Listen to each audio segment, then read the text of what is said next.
17장. 네, 우리 지난 시간에 이어서 6절부터 19절까지 우리 예수님의 마지막 기도 두 번째 시간입니다. 요한복음 17장 6절부터 19절까지 교독하시겠습니다. 세상 중에서 내게 주신 사람들에게 내가 아버지의 이름을 나타내었나이다. 그들은 아버지의 것이었는데 내게 주셨으며 그들은 아버지의 말씀을 지켰나이다.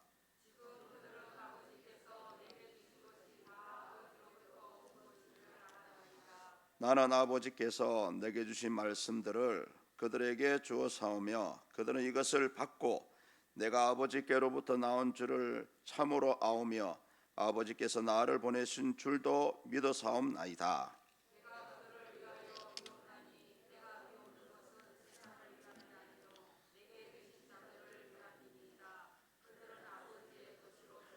내 것은 다 아버지의 것이요 아버지의 것은 내 것이온데 내가 그들로 말미암아 영광을 받았나이다.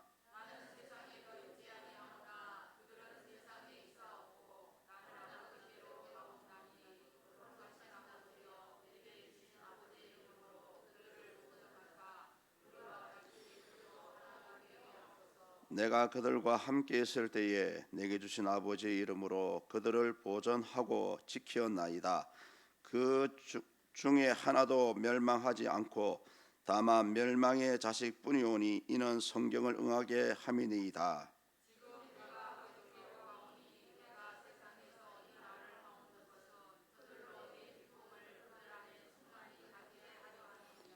내가 아버지의 말씀을 그들에게 주어 사오매 세상이 그들을 미워하여 사오니 이는 내가 세상에 속하지 아니함 같이 그들도 세상에 속하지 아니함으로 인함이니이다.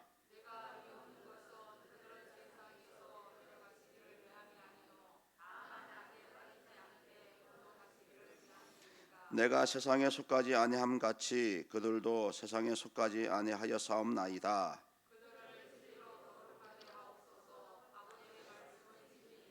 아버지께서 나를 세상에 보내신 것 같이 나도 그들을 세상에 보내었고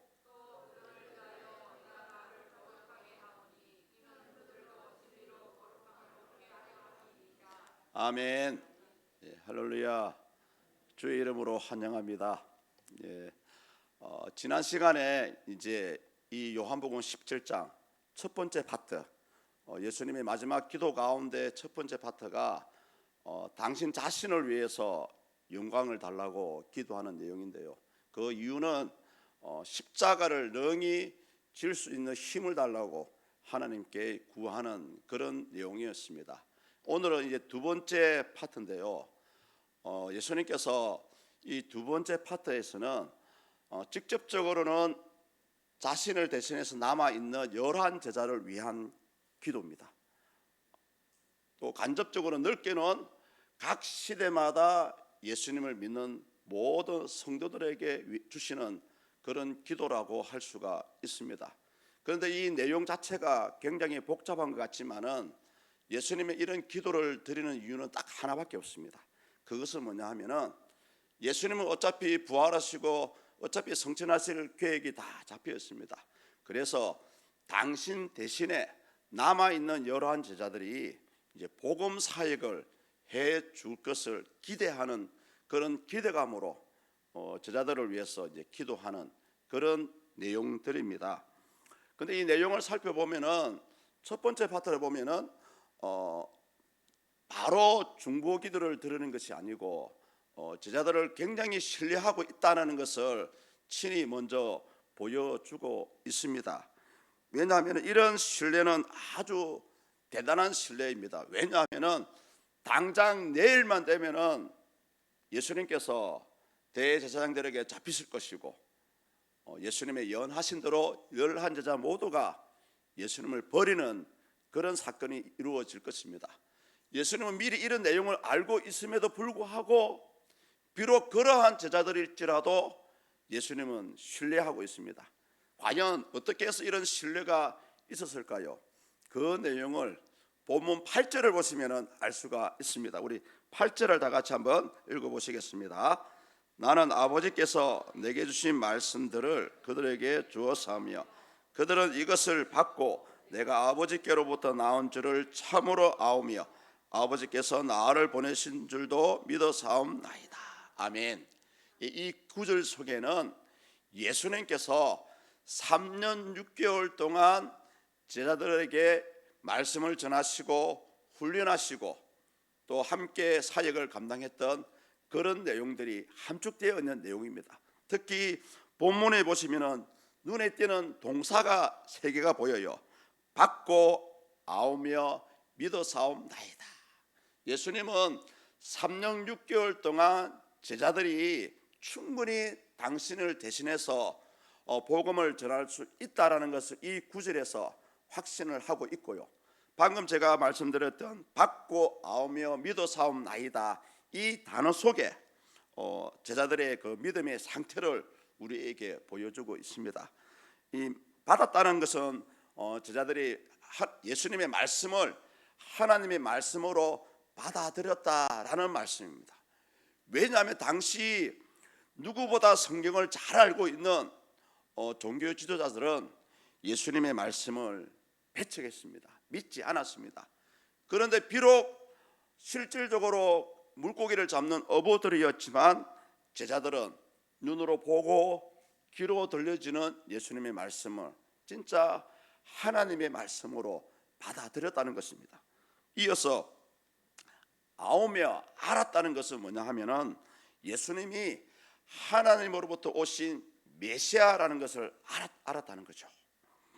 성도가 우리가 눈에 보이지 않는 하나님을 알아간다는 것은 결코 쉽지 않습니다만 어떻게 보면은 지금도 저와 여러분들은 하나님을 알아가는 그런 과정 가운데 있다라고 할 수가 있습니다. 다행히 제자들은 3년 6개월 동안 예수님의 일거수일투족을 보았던 사람들입니다. 그런 행동과 말을 통해서 예수님은 하나님이 보내신 메시아구나 라는 것을 알았다는 거죠. 그리고 세 번째는 제자들은 믿었습니다.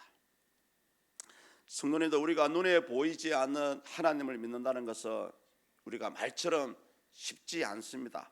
그런데 특이하게도 이 예수님의 11 제자들은 독특한 그런 믿음을 우리에게 보여주고 있습니다. 사복음서에 보시면은 제자들의 독특한 행동이 뭐냐? 처음 예수님이 만났을 때의 이들의 반응입니다.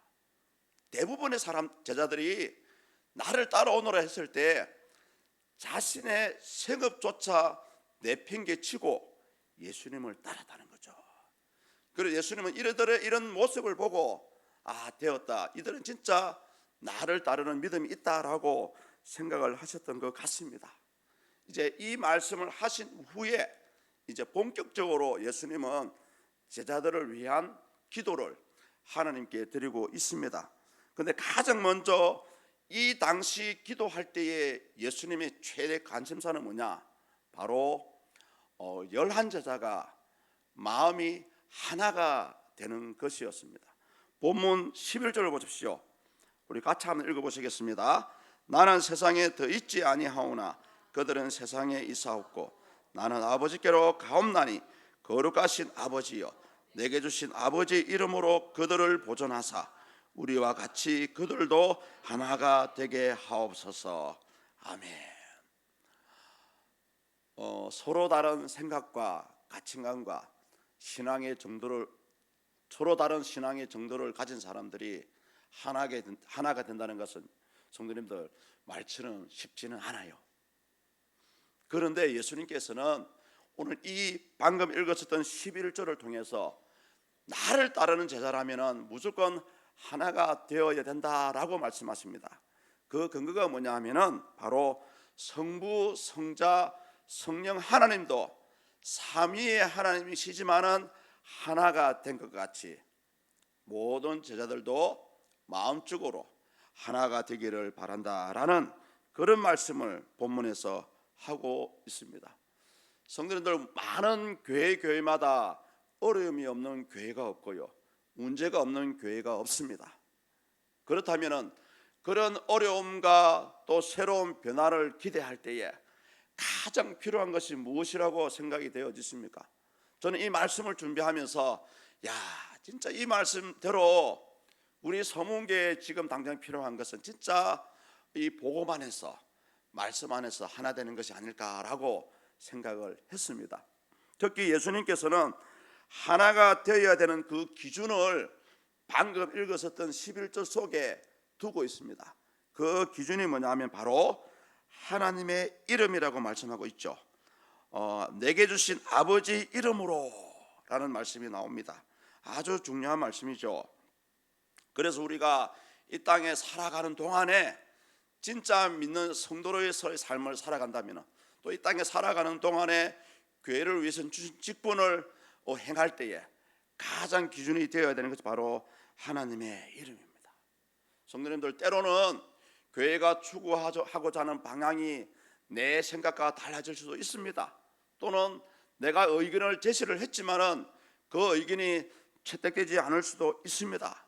그렇지만 그것이 하나님의 이름을 위한다면, 또 몸된 교회를 위한다면 누구나 오늘 예수님의 말씀처럼 하나가 된 것 같이 따라 주어야 된다는 것입니다.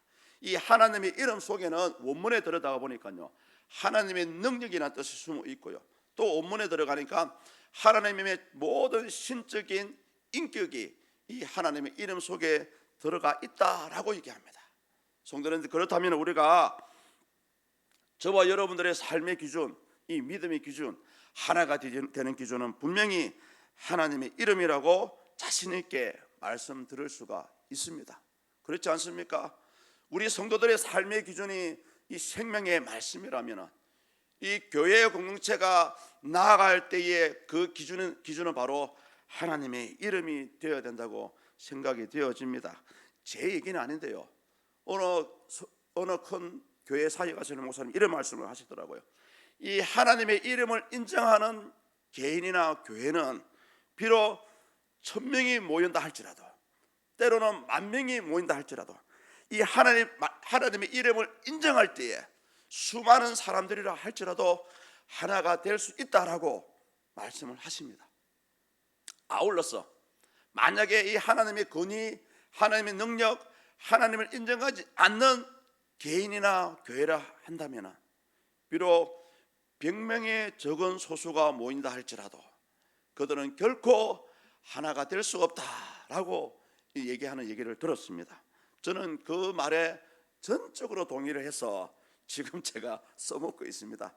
성도님들, 어찌되었든 이 여러분의 개인적인 신앙적인 삶이나 몸된 교회를 위한 삶이나 모두가 하나님을 위한다면, 교회를 위한다면, 교회를 살린다면, 영혼을 살린다면 우리 모두가 그 앞에 엎드려질 수 있기를 예수님의 이름으로 축복합니다.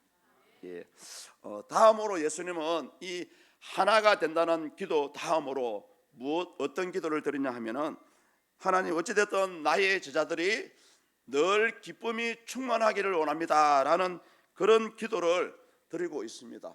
본문 13절을 보십시오. 같이 한번 읽어볼까요? 지금 내가 아버지께로 가오니 내가 세상에서 이 말을 하옵는 것은 그들로 내 기쁨을 그들 안에 충만히 가지게 하려 함이니이다. 아멘. 우리 많은 성도님들이 이 기쁨에 대해서 오해를 많이 하시는 것 같아요. 성경에서 말하는 기쁨은 세상에서 주는 기쁨을 얘기하는 것은 아닙니다. 내가 사업이 잘 된다든지 내 자녀의 인생길이 풀렸다 해서 마음은 기쁘죠. 그런데 그것은 하나님이 주시는 진짜의 기쁨은 아니다라고 예수님은 이 본문을 통해서 말씀하고 있습니다. 하나님이 주시는 기쁨은 영적인 기쁨이라고 얘기할 수가 있고요, 특히 내 삶과 반대인 경우에도 불구하고 때로는 기쁨을 주실 수가 있습니다. 예를 들어 보십시오. 혹시나 내 삶 가운데 슬픈 일을 당했다든지 절망하는 일을 당할 수가 있습니다. 그럴 때 오히려 예수님께서는 저와 여러분들을 독려하고 격려해 주기 위해서, 다시 살리시기 위해서 하나님이 주시는 말할 수 없는 기쁨을 주신다는 거죠. 오늘 예수님께서 기도하시는 것도 이런 차원에서 기도를 하고 있습니다. 성경에 보면은 자신의 삶의 형편과 다름에도 불구하고 오히려 기뻐해라고 말하는 자들이 많이 있어요. 사도 바울을 예를 들어 보겠습니다. 사도 바울이 로마의 감옥에 갇혔을 때에 그때에 빌립보 교회를 향해서 빌립보서를 기록을 했습니다. 자신은 하나의 신앙 때문에 죄수가 되어서 갇혀 있는 상태에서 사실은 죽을 날만 기다리고 있었거든요. 순교할 날만 기다리고 있었습니다. 그런데 오히려 빌립보 교인들에게 주 안에서 기뻐하십시오라는 그런 편지를 보냈습니다. 성도님들, 삶이 우리를 속일 때도 있습니다. 때로는 삶이 우리가 기대한 것만큼 따라주지 못할 때도 있습니다. 또 때로는 복음 때문에 핍박을 받을 때도 있어요. 오히려 그때가 하나님이 우리에게 주시는 그런 영적인 기쁨을 주실 때라고 생각이 되어집니다. 특히 예수님께서 제자들을 향해서 기뻐하신 이유가 있습니다. 그것은 뭐냐 하면은 오히려 당신의 제자들이 핍박은 당하고 죽음을 당할지언정 그들의 헌신을 통해서 많은 영혼들이 구원을 받을 것을 기대하고 있었기 때문에 예수님은 오히려 비록 삶이 너희를 속일지라도 기뻐하라는 말씀을 오늘 본문을 통해서 기도하고 있고요. 또 기뻐하라는 기도를 제자들을 위해서 격려하고 있다라고 할 수 있습니다. 성도님들, 혹시 살아가시면서 지금 여러분의 마음을 상대로 한번 들여다보십시오. 기쁜 일을 겪으면서도 불구하고 때로는 마음이 기쁘지 않을 때가 있어요. 그때는 뭐냐 하면은 진짜 기뻐해야 될 때 기뻐하지 못하고요, 슬퍼해야 될 때 슬퍼하지 못한다는 것은 내 영이 죽어 있다는 증거입니다. 오늘 성경적으로 이 부분을 풀이해 보면은 예수님께서 이 기도를 하실 때의 목적이 제가 처음에 말씀드렸죠.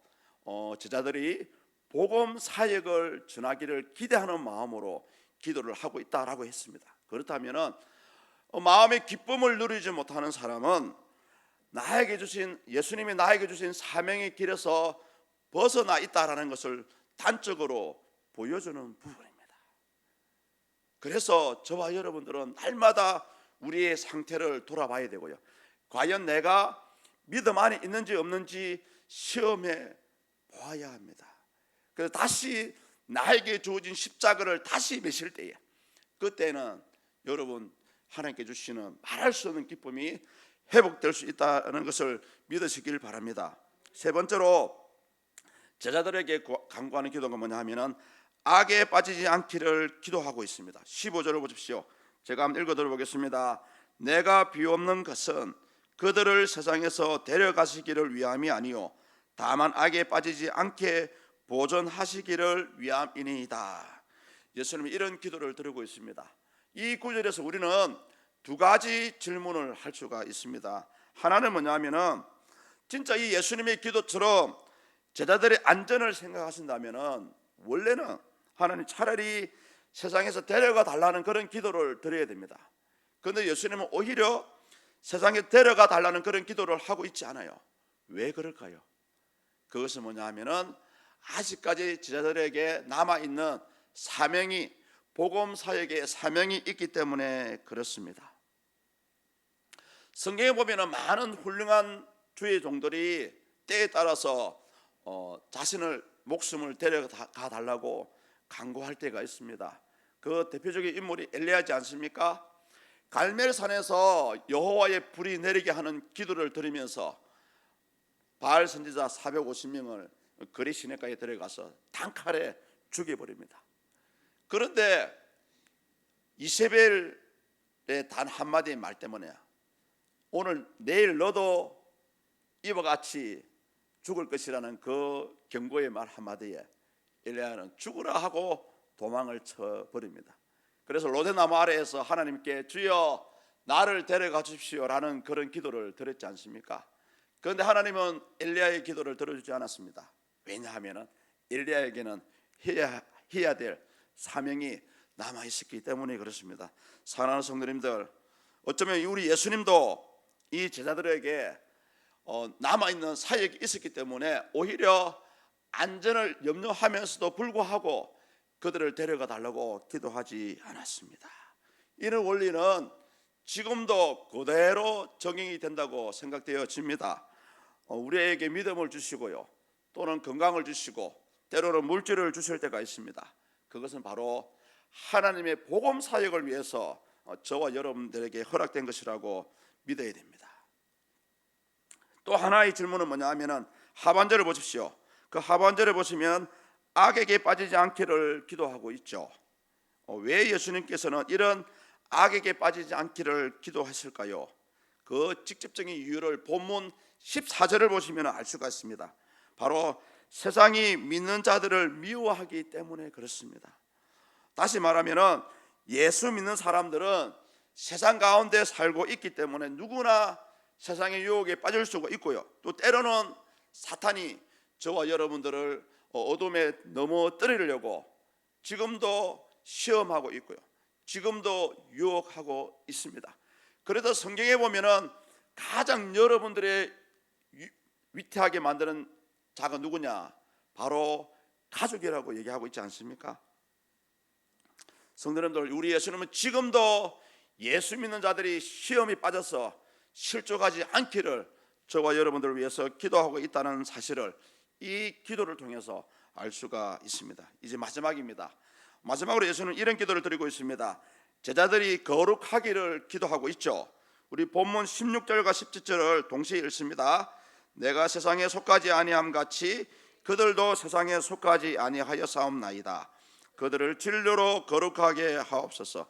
아버지의 말씀은 진리니이다. 아멘. 성도님들, 물과 기름은 절대적으로 섞일 수가 없습니다.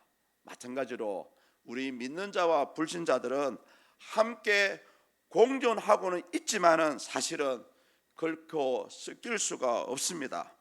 특히 예수님께서도 나도 세상에 속하지 않았기 때문에 나를 믿는 자 역시 세상에 속하지 않았다라고 말씀을 하고 있죠. 이 세상에 속하지 않는다는 건 뭡니까? 바로 세상과 구별되는 거룩을 말씀하고 있는 부분입니다. 성경에 보면은 그래서 각 시대마다 이 구별받은 것을 굉장히 강조를 합니다. 창세기에 보면은 우리 하나님께서 가인을 낳고 아벨을 낳았거든요. 그런데 가인이 아벨을 쳐 죽입니다.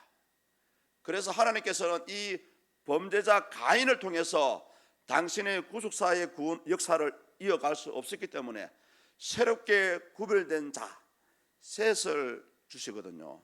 마찬가지입니다. 저와 여러분들도 어떻게 보면은 세상과 구별된 자로 부르심을 받았습니다. 그래서 그런데도 불구하고 많은 분들이 다시 세상에 돌아가려는 그런 경향이 많아요. 성경에 찾아보니까 세상에 속한 자는 이런 사람이라고 말씀합니다. 육신을 쫓아서 육신대로 살려는 사람들을 세상에 속했다라고 말씀하고 있고요.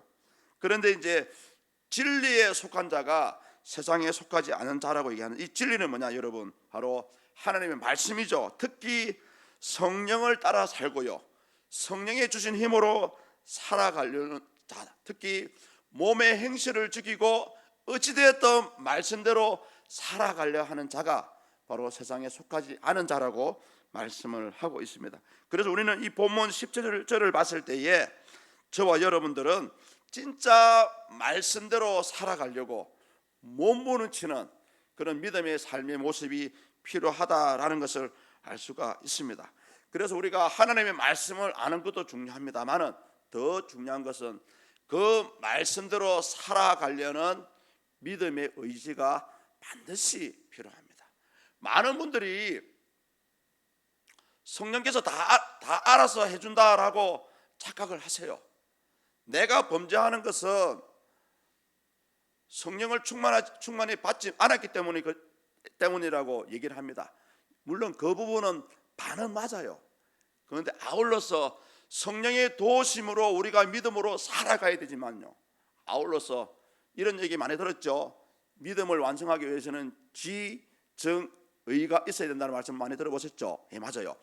내가 하나님 말씀대로 살아가고자 하는 의지, 이것도 필요하다는 거죠.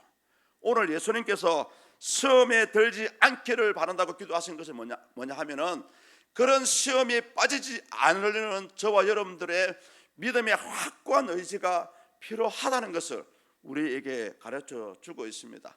제가 누차 말씀을 드리지만 여러분, 모든 원인은 밖에 있는 것도 아니고요, 모든 원인은 옆 사람 때문이 아니고 오직 나 때문입니다. 내가 부족하기 때문에 믿음을 놓치는 거예요. 내 믿음이 연약하기 때문에 시험에 빠지는 거예요. 그래서 우리가 이 시험에 빠지지 않기 위해서는 진짜 하나님과 함께 살려는 믿음의 의지, 다른 말로 하면은 믿음의 결단이 필요합니다. 이제 말씀을 한번 정리해 보겠습니다. 오늘 예수님께서 이 마지막 기도 가운데 제자들을 위해서 기도하시는 이유가 뭐냐? 물론 제자들을 격려하기 위해서 이런 중보의 기도를 하고 있지만은 사실은 이러한 기도의 내용처럼 그러한 삶을 살아야 한다는 것을 저와 여러분들에게 가르쳐주고 있는 말씀입니다. 성도들 한번 곰곰이 한번 생각해 보십시오. 예수님께서 하나 되라는 그런 기도를 하고 있고요, 늘 기쁨이 충만하기를 기도하고 있고요, 특히 악에 빠지지 않기를 기도하고 있습니다. 성도, 우리는 늘 저와 여러분들은 주님 가르친 기도를 외우고 있지 않습니까? 시험에 들지 않게 하시고, 마지막으로는 세상과 구별된 그런 거룩하기를 원하시고 있습니다. 그래서 저는 이 네 가지 말씀을 준비하면서 다 그렇다면 이 네 가지대로 진짜 살아내기 위해서는 무엇이 필요하냐? 방금 제가 강조했던 말씀처럼 절대적으로 믿음대로 살아보고자 하는 저와 여러분들의 믿음의 결단과 의지가 반드시 필요하다는 것입니다. 성도님들, 하나 되기 위해서는 이해가 필요합니다. 하나 되기 위해서는 때로는 용서가 필요합니다. 남의 생각을 이해하지 못하는데 어떻게 하나가 될 수 있겠습니까? 마음이 기쁨이 없습니까? 기쁨이 없다는 것은 벌써 내 마음이 메말랐다는 겁니다. 이때는 성령에 구해야 됩니다. 하나님, 내 마음에 기쁨을 주십시오. 또 악에게 빠지지 않기 위해서는 여러분, 성령의 도우심이 절대적으로 필요하지만은 악을 멀리하고자 하는 저 여러분들의 결단이 필요합니다. 무엇보다 우리가 신자라면, 믿는 자라면 세상 사람들과는 뭔가 달라야 되지 않겠습니까? 성도님들, 뭔가 구별되어야 됩니다. 그런데 그런 구별함을 받기 위해서는, 구별된 삶을 살기 위해서는 어찌됐든 절제가 필요합니다. 때로는 우리 사람은 인간인지라 연약하지 않습니까? 때로는 또 우리가 믿는 자라고 해서 굳이 세상 사람들처럼 하지 못할 일은 없어요. 다만 비록 그것이 죄는 아니지만은 불신자들이 쳐다봤을 때는 오히려 그 사람들한테 시험거리가 될 수 있기 때문에 저와 여러분들의 절제하는 모습이 필요합니다. 그래서 성경에서 술이라든지 담배라든지 죄라고 정의를 하고 있지는 않지만은 또 어떤 부분은 그것이 과하면 죄라고 말씀하고 있습니다. 그럼에도 불구하고 우리가 왜 안 합니까? 바로 믿지 않는 자에게 시험거리가 될 수 있기 때문에 그렇습니다. 사랑하는 성도님들, 오늘 이 예수님의 제자들을 향한 이 기도는 단순히 그때의 제자들에게 주시는 기도가 아니고요, 오늘을 살아가는 저와 여러분에게도 주시는 기도의 말씀입니다. 그렇다면 성도님들, 이제 정리합니다. 복음을 위해서라면 믿음의 의지를 가지시고요, 매 순간 결단하며 믿음대로 살아갈 수 있기를 주 예수 이름으로 간절히 축복드립니다. 이상 우리 다 같이 한번 오늘 주신 말씀을 생각하면서 과연 예수님의 기도가 나에게 주시는 말씀이거나 하나 되기를 원합니다. 기쁨이 충만하기 원합니다. 세상의 유혹에 빠지지 않기 원합니다. 무엇보다 세상과 구별되기 원합니다 라고 함께 기도했으면 좋겠고요, 또 아울러서 우리 교회가 가지고 있는 세 가지 큰 기도 제목, 우리 담임 목사님 은혜 가운데 은퇴하시고 또 건강이 회복되게 해달라고 기도하시고요, 또 이 서문교회에 꼭 필요한 후임 목사님을 보내달라고, 성령과 말씀이 충만하고 무엇보다 인격적으로 전혀 문제없는 자가 후임 목사를 세워달라고 기도하시고, 또 부정한 종이 6개월간의 위임을 받았습니다. 어찌됐든 말씀 가운데 최선을 다해서 이 일을 감당하게 해달라고 힘과 건강을 달라고 우리 다 같이 한번 주여 한번 부르고 기도하시겠습니다.